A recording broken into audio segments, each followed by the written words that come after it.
Hello বন্ধুরা, কেমন আছেন? আজকে চলে এসেছি সালার ঘাটে। দেখতে পাচ্ছেন এত সুন্দর দৃশ্য।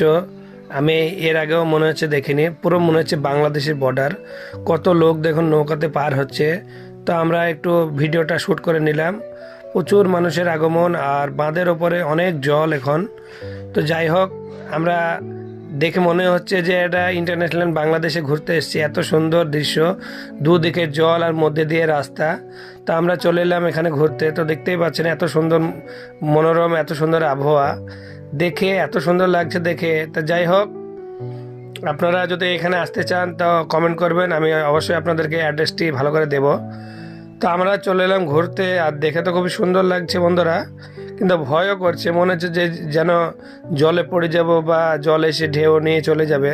কেন একটা মধ্যে দিয়ে সরু রাস্তা।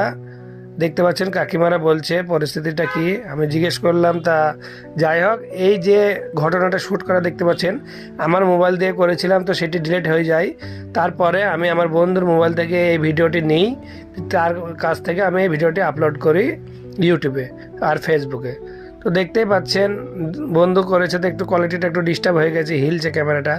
আমার ঘুরতে তো খুবই সুন্দর লাগছে। আর এখানে দেখতে পাচ্ছেন এই বাঁধের ওপরেই ছোট ছোট ঘর করা আছে।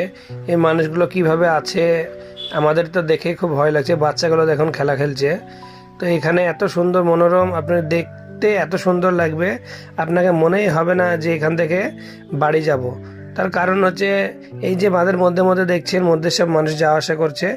ম্যাক্সিমাম লোকই সব ট্যুরিস্ট ঘুরতে এসছে, এত সুন্দর জায়গা লাগছে দেখে।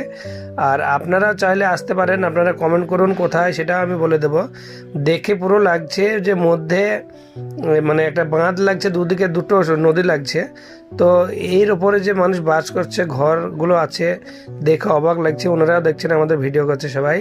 তো দেখে তো খুবই ভালো লাগছে। আর যাই হোক, ভিডিওটি যদি ভালো লাগে লাইক কমেন্ট শেয়ার করতে ভুলবেন না। ভালো থাকবেন, সুস্থ থাকবেন, নিজের খেয়াল অবশ্যই রাখবেন। আর এই জায়গার ভিডিও পার্ট 2 দেখার জন্য চ্যানেলটি ফলো সাবস্ক্রাইব করতে ভুলবেন না। ধন্যবাদ সবাইকে।